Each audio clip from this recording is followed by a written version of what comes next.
en lo que es la actividad de... Introducción primero, ok. Sí, Vamos a ver la introducción, ok. sí, en lo que es aprendizaje, puedes correrte un poquito para acá, por favor.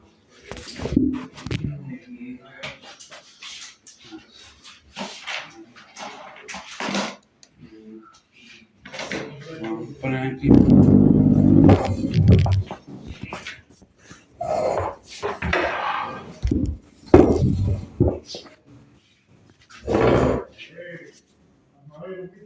Sí,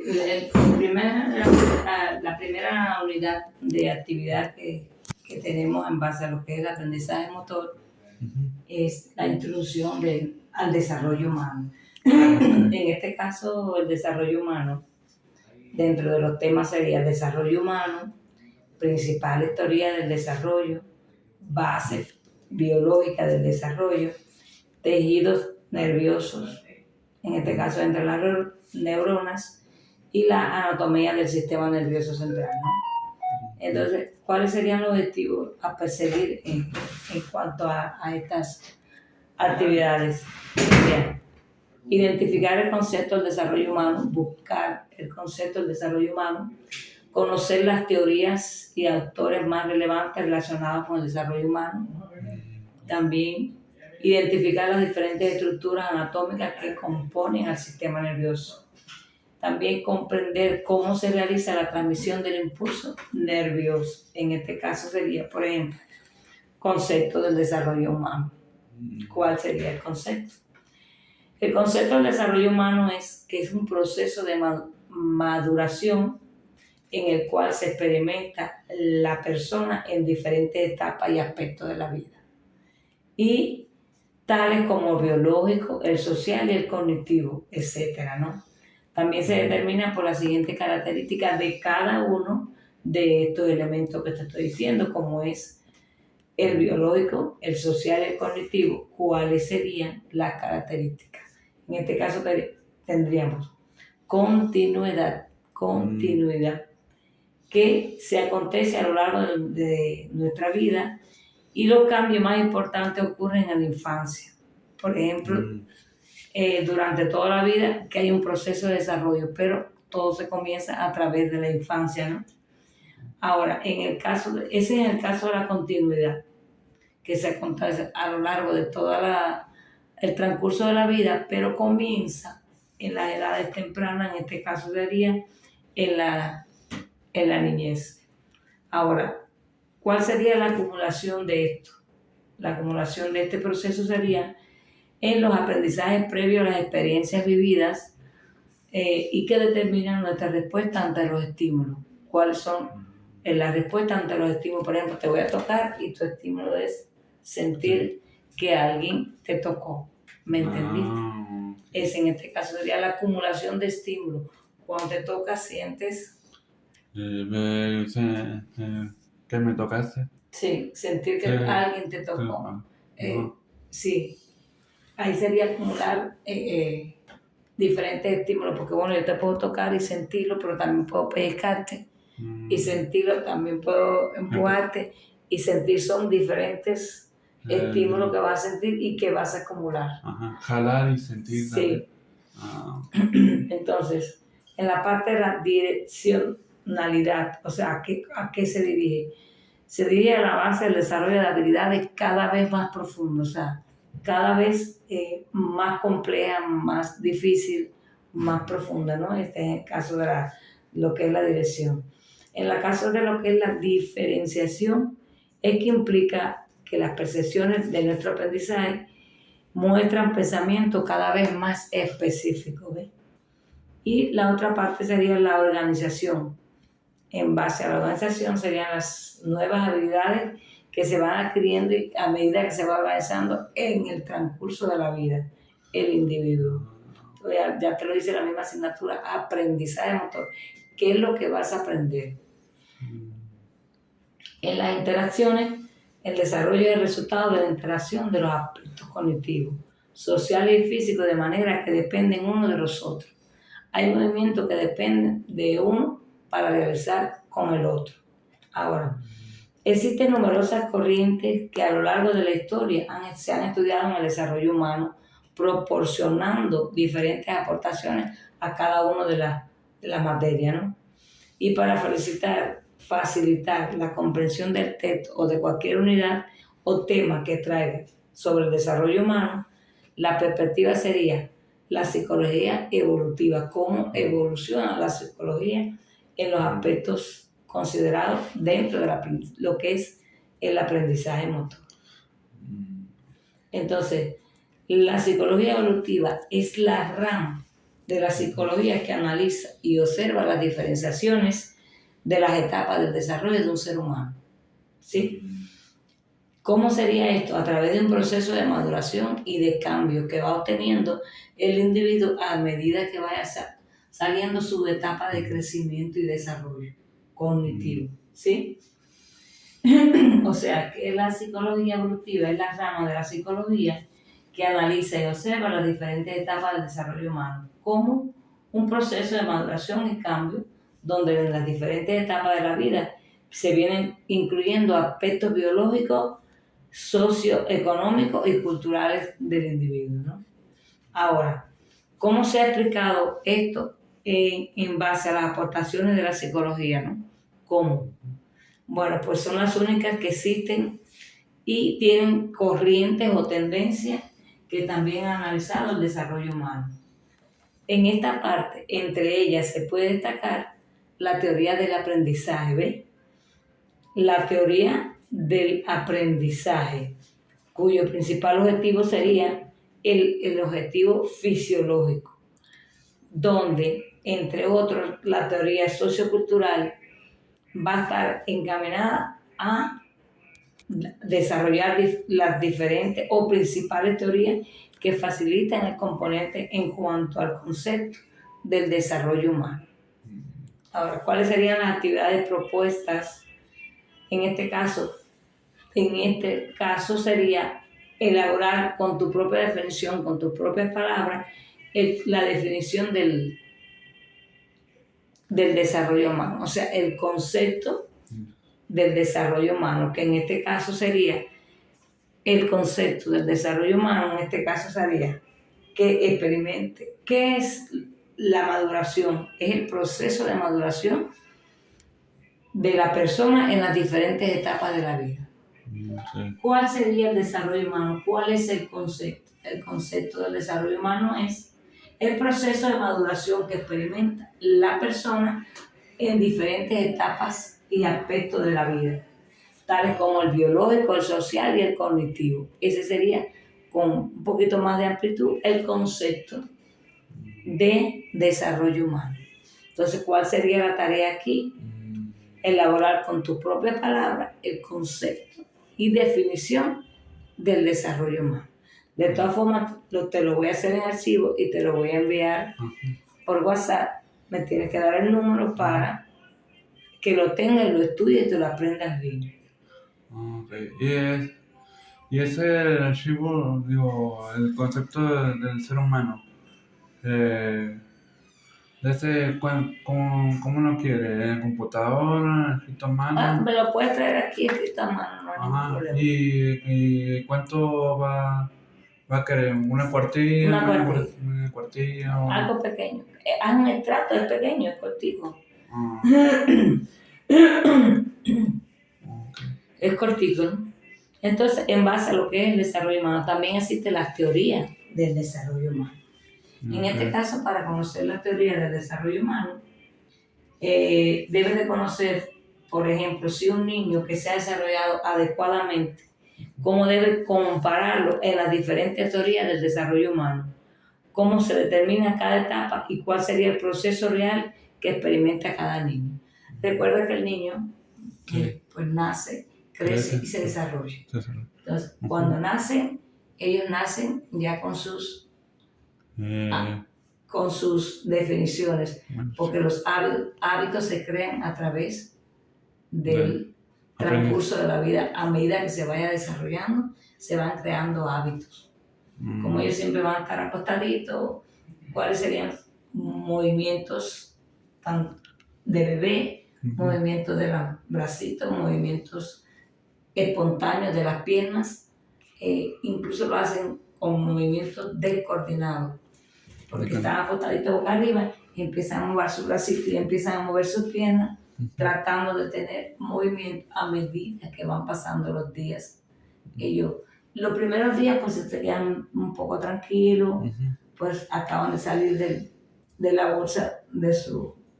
¿De mamá? Sí. De mamá. Y entonces ya después a medida van agarrando movimientos en los bracitos y en las piernas, sin conocerse, no se conocen ellos, no conocen sus manos y no conocen sus piernas.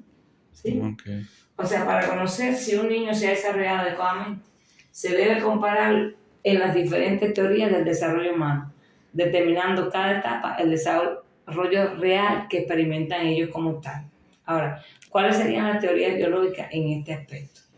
Las teorías biológicas afirman que la naturaleza del individuo es la que condiciona mayormente el grado del desarrollo humano. ¿Me entendiste? Las teorías biológicas afirman sobre la naturaleza que el individuo es la que condiciona en mayor grado del desarrollo humano.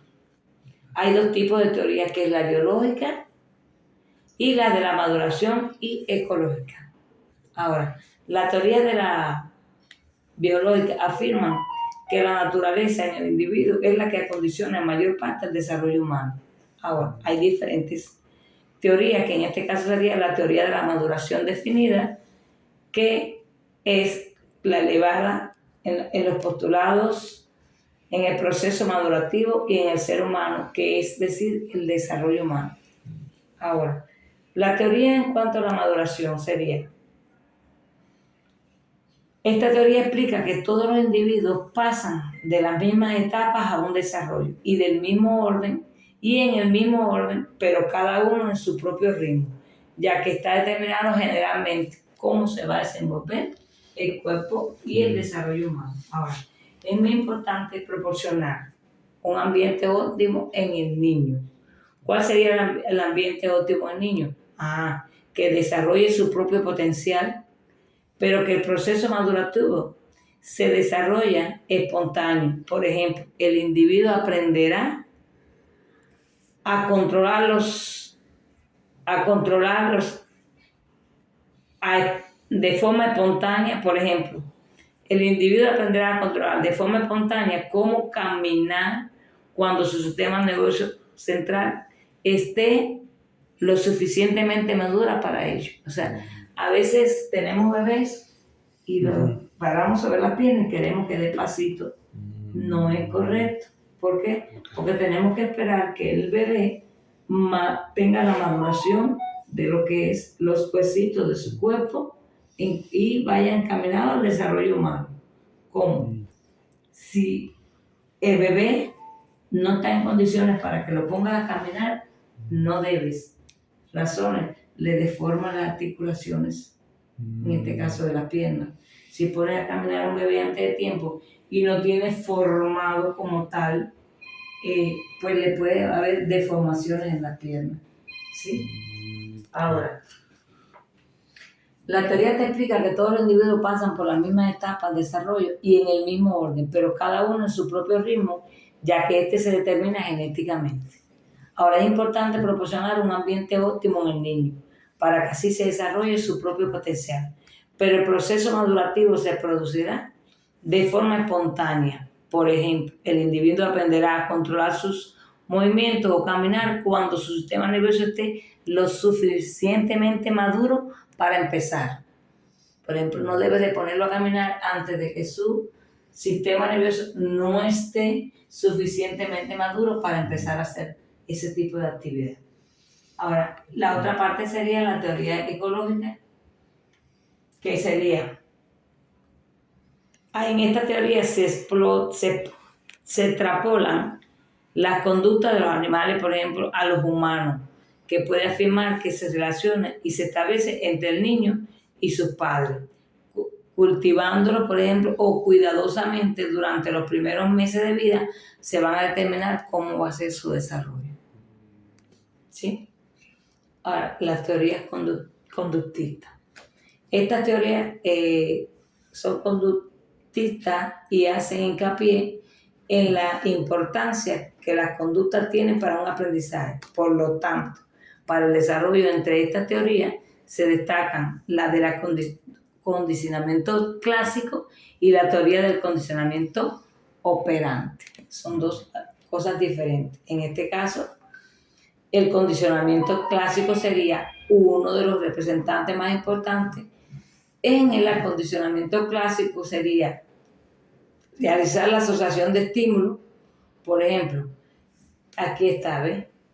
Uh-huh. Hay animales, ¿ves? Diferentes tipos de animales, que en este caso, el experimento, por ejemplo, de perros, demostró que es un estímulo en el origen de un sonido de una campanilla, que podía producirse en una respuesta condicionada. O sea, la salivación del perro. A veces ves un perro y empiezan a hacer movimientos en la lengua y empiezan a botar saliva. ¿Por qué? Porque tienen hambre. Ajá. Tienen sed también. Tienen sed. Ven al dueño comiendo algo y él también desea comerlo, aunque tú le eches el alimento propicio para él. Pero ellos van a mostrar ese tipo de, a través de la saliva. Van a botar saliva. ¿Por qué? Porque tienen hambre, quieren algo que ver con el dueño, aunque tú le pongas a ellos la alimentación correspondiente, lo acostumbrado y lo que ellos tienen como alimento, ¿sí? En este caso puede ser la rata, puede haber un sonido fuerte, un sonido fuerte en las ratas, o sin respuesta, o puede ser la respuesta al miedo. ¿Cuál sería la respuesta al miedo de un niño? Inmediatamente lo refleja a través del llanto. El bebé puede estar muy tranquilo en su cuna, en su portabebé, pero si siente miedo a algo, lo va a mostrar a través del llanto. El miedo lo va a demostrar a través del llanto. Y la respuesta al miedo sería cuando lo cargas, pues le pasas la manito, cosa de que se sienta protegido y al momento se le va a desconectar el miedo que tiene puesto en su mente. ¿Cuáles son los condicionamientos operantes? Ahí el operante también es un tipo de aprendizaje asociativo, como por ejemplo el anterior. Pero en este caso el aprendizaje se produce en función de las consecuencias que tengan las conductas. Por ejemplo, se repetirán más las conductas que tengan consecuencias positivas a las que tengan consecuencias negativas. Ahora, existen 4 procedimientos en acondicionamientos operantes, es decir, 4 tipos de acciones para conseguir aprendizaje en una conducta. En este caso sería refuerzo positivo, refuerzo negativo, castigo positivo y castigo negativo. Ahora, el procedimiento sería el procedimiento operante, refuerzo positivo. La descripción, ¿cuál sería la descripción del refuerzo positivo? Que es un estímulo cuya presencia aumenta en la probabilidad que se produzca una conducta. En este caso sería un procedimiento operante, que sería el refuerzo positivo. ¿Y cuál sería un ejemplo sobre esto? Dar ejemplos que agrada como premios, alabanza o regalos. A veces tienes un niño, ya tiene su cierto conocimiento, le hacen una descripción de algo y lo quiere estimular a través de un regalo o de un estímulo, un abrazo, un beso, o un regalo material. Entonces está el refuerzo negativo, que es un estímulo cuya retirada aumenta la probabilidad y se produzca una conducta. En este caso, ¿cuál sería el ejemplo? Retirar tareas ingratas. A veces, pues puede el niño, tu tarea hoy es recoger tu cuarto, tu recámara, o vas a barrer aquí. Entonces, cuando haces la decisión de cómo lo vas a hacer, puedas que retires esa tarea. ¿Por qué? Porque de acuerdo a la edad no la va a poder realizar, entonces la eliminas. Ahora está el castigo positivo, que se produce con la disminución de una conducta, porque cada vez que la conducta se realice aparece un estímulo adverso. ¿Cuál sería? ¿Qué pasaría ahí en este castigo positivo? Regañar ante una conducta inadecuada. Cuando regañas a un niño en una conducta inadecuada, tienes que tener presente en qué momento puedes dar ese regaño y si te va a ser efectivo ese regaño. No siempre el regaño te sale efectivo, porque hay regaños que se te hacen un poquito más rebelde, ¿o no? Sí. Sí, el regaño te puede hacer un poquito más rebelde. Tienes que ver en qué momento haces el regaño y cómo lo vas a realizar. Porque a veces lo puedes regañar frente de alguien y no pasa nada, porque hay niños que no pasa nada. Pero hay niños que lo regañan frente a otro y se acabó el mundo. ¿Sí me entiendes? Sí. Entonces Ok. tienes que ver en qué momento vas a regañarlo y cómo lo vas a hacer. ¿Me entendí? Hay formas para hacerlo. Si tú lo vas a regañar, ¡pum! Ven para acá, ya, es mucha presión. Sí. Entonces se cohíbe un poquito, pero tú le dices, ven mi niña, a favor. Ahí Pues, hablo ya, es más otra cosa. más Sí. tranquilo, más paz, más. Sí. Okay. Entonces, por ejemplo, aquí como te dice, mira, el refuerzo positivo es un estímulo cuya presencia aumenta en la probabilidad y que se produzca una conducta. ¿Y cuál sería el ejemplo? Dar algo que agrade como premios, alabanzas o regalos. Ahora, está el refuerzo negativo, que es un estímulo cuya retirada aumenta la probabilidad que se produzca una conducta. Un ejemplo sería retirar las tareas ingratas. Ahora, en el castigo positivo, produce la disminución de una conducta porque cada vez que la conducta se realiza aparece un estímulo adverso. Ahora, ¿cuál sería? Regañar ante una conducta inadecuada. Si tiene una conducta inadecuada, sí se regaña, pero tiene que ver en qué momento lo haces y cómo lo haces. ¿Sí? Ahora, el castigo negativo. Este es retirar el estímulo positivo de una conducta que provoca la extinción de la respuesta. ¿Cuál sería en este caso? Retirar la atención de un niño, en este caso. Ahora, hay varios ejemplos, por ejemplo, de refuerzo negativo y refuerzo positivo. ¿Cuáles serían los ejemplos, por ejemplo? Si la profesora de un aula, que los niños oscilan entre 2 a 3 años, es la hora de la comida y ver una de las alumnas ese día no quiere comer el primer plato. ¿Qué le propones como opción? ¿Ves? Si se come al menos medio plato, podría tomar un postre, yogur de fresa, o sea, estimularlo. No quiere comer, o sea, el grupo come, pero esa niña no quiere comer. ¿Cómo lo vas a estimular? Si comes, si tienes, por supuesto, porque no debes mentirle. Si te comes al menos medio plato, te voy a estimular con un vaso de yogur, con un pote de helado o con una fruta, pero que la tengas a la mano. ¿Por qué? Porque si se lo come, le va a preguntar, ¿y mi fruta o mi yogur lo que me prometió? Si no lo tiene, por alguna razón, es un problema. Sí. Por eso debes saber que lo tiene para poderlo anunciárselo, para proponérselo. Porque mañana él no quiere comer. Y tú le dices, no, te voy a traer una fruta. Ay, ya no te va a creer.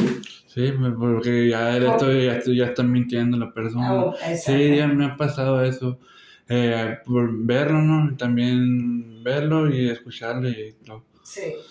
Sí. Entonces, eso para que tengas una idea así. Ahora, por ejemplo, en la profesora del aula, de un aula de 2 o 3 años, a la hora de la comida, una de las alumnas no quiere comer. Ella le propone 2 opciones. Si se come en medio plato, podrá tomar té de postre o un yogur de fresa, que es su sabor favorito. También tiene que saber cuáles son los gustos, ¿ves? Esto sería un refuerzo positivo. Y entonces esta maestra recompensa a ver a aquella niña que no quiere comer con algo que le gusta para reforzar la conducta. Ahora, si se come al menos medio plato, la maestra dejará que Vera no se coma el plato entero, que ese día hay de postre, ya que la niña le gustaría mucho el plátano. Entonces, si ella a ella le gusta mucho el plátano, y yo a la hora de la comida no se quiere comer su plato, yo le puedo decir, si te comes medio plato, te voy a regalar un plátano, pero tienes que tenerlo, porque ella se va a comer medio plato y te va a pedir el plátano. ¿Me entendiste? Sí, no se va a quedar con la gana de... Sí. Ahora, que ese día hay de postre, ya que Vera no le gusta mucho el plátano, esto es un refuerzo negativo. en caso de que no le guste el plátano. Pero si le gusta el plátano, es un refuerzo positivo, si le gusta. Okay. Entonces, aquí en el aprendizaje social, esta teoría se basa en el aprendizaje que se realiza en observaciones en el ciclo de la vida de los niños. Hay modelos que son los padres, hay modelos adultos, aunque no sean padres, puede ser tío, abuelo,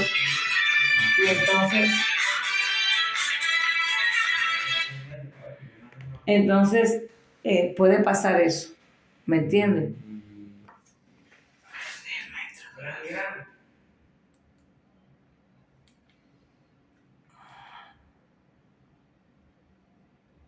Dime.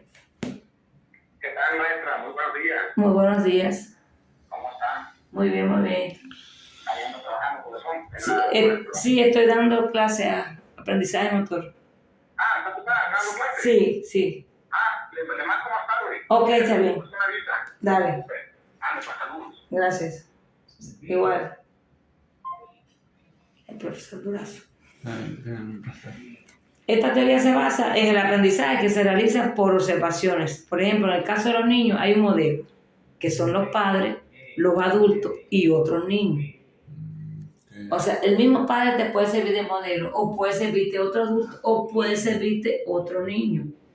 Entonces, en este caso, el sujeto, que es el niño, aprende y observa y asimila. Fíjate, en este caso, el objeto sería el niño, aprende, observa y asimila. Y dicha conducta hacia el niño sería imitando a los demás, como en situaciones similares a las observadas. Ahora, uno de los representantes de esta teoría aporta que una nueva variedad hasta el momento sería el conductismo, o sea, conducirlo, llevarlo, conducirlo a un adulto que sea su ejemplo, a un niño que sea su ejemplo, o a uno de sus mismos compañeritos que sea su ejemplo. Ahora, en esta teoría el aprendizaje es el resultado de la interacción del niño. Un niño referente a otro niño. ¿Cuál sería su interacción? En este caso serían varias actividades propuestas referentes a las actividades que realizan los niños. En este caso sería la diferencia entre la teoría del conocimiento clásico y el operante, que fue lo que vimos anterior. Ahora, ¿cuál sería? Distinguir entre el refuerzo positivo y el negativo, como lo vimos ahorita en el ejemplo del plato. ¿Cuáles serían los refuerzos operantes que le sean positivos?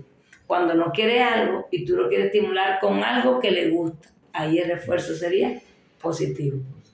Pero si lo haces, no quiere comer y le quieres invertir, tienes que estimularlo, pero con algo que tengas para que sea positivo, si no se te va a la parte negativa.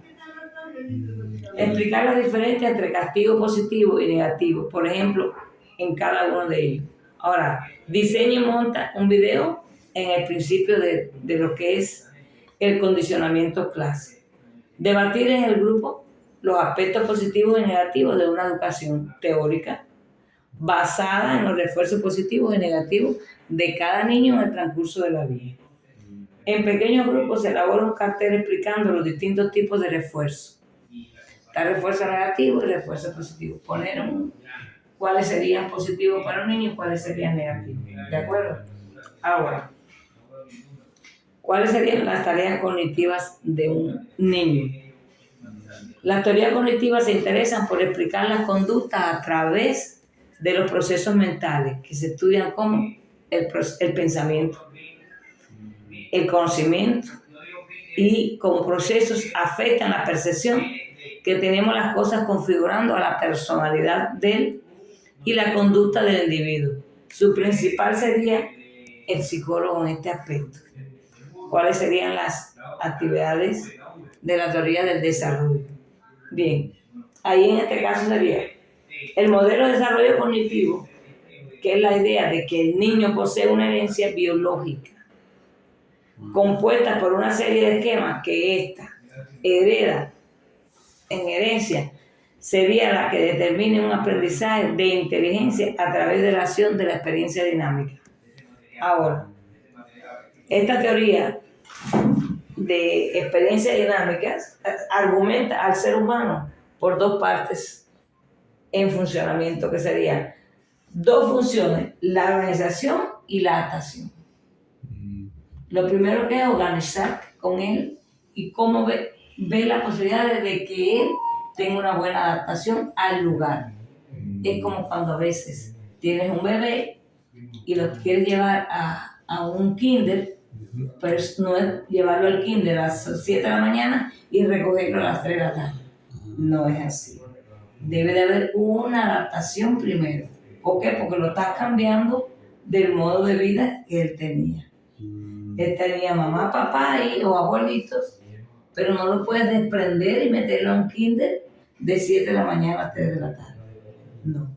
Ahí hay un proceso que tú lo llevarías hoy y en el kinder te van a decir, son las 7, lo voy a recoger a las 8:30. Quédese por aquí cerca. Entonces ellos lo van a estar adaptando, le presentan a los niños, y lo van a ir adaptando y va a estar 1 hora y media. Van a buscar la manera de que el niño se vaya contento para que quiera regresar al otro día. Si tú lo llevas a un kinder y el niño no se siente bien y los padres lo tienen que llevar porque tienen que ir a trabajar, pero no se siente bien y la maestra regañona, él no quiere estar ahí. Siempre que el niño hace un rechazo es por algo. ¿Está de acuerdo? Bueno. La teoría argumenta en el desarrollo humano porque hay dos funciones, la organización y la adaptación. Gracias a la organización, todo nuestro proceso psicológico está organizado en diferentes sistemas. Y la segunda función sería la adaptación, que se opera a través de los procesos de complemento, que en este caso sería la asimilación, que implica una incorporación de experiencias, esquemas, y una acomodación donde se explique el ajuste o modificación del esquema. Bueno, en este caso los seres humanos intentan que estos dos procesos estén en equilibrio. Cuando esto no está o no está en equilibrio, surge el conflicto cognitivo que impulsa al individuo a buscar soluciones y los conocimientos propios que ya son suficientes para aprender la realidad, eso obliga a acomodarlo de nuevo a una nueva modalidad y al revés, y en las actividades que lo rodean. Por ejemplo, está la acción de experiencia dinámica, que son los esquemas mentales y la organización. Y está la adaptación y asimilación. ¿Sí? Ok. Ahora, aquí en este caso, los cambios que producen los esquemas mentales son 4 estudios asociados. 1, estudio sensoriomotor, que es de 0 a 24 meses. Sería el estado preoperacional, que sería de 2 a 7 años. Y está el estado de operaciones concretas, que es de 7 a 12 años. Y está el estado de operaciones formulares, que está desde los 12 años en adelante. ¿Ya entendí? Okay. Hasta ahí vamos a ver este tema. Ok. Sí. Esto es la introducción. La introducción de lo que es el aprendizaje motor. Ok, de la materia. Sí. Ok. Está bien. Entonces, lo que vamos a hacer de tarea. Sí, de tarea. Es el concepto del desarrollo humano. Concepto de desarrollo. Sí. Bueno, ahí. Ok, sí.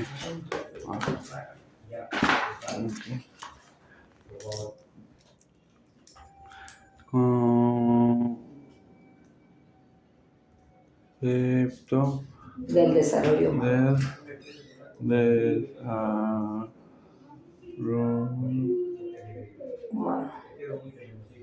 Humano. Aprendizaje motor. Actividad 1. Bueno, aquí va. Metida uno.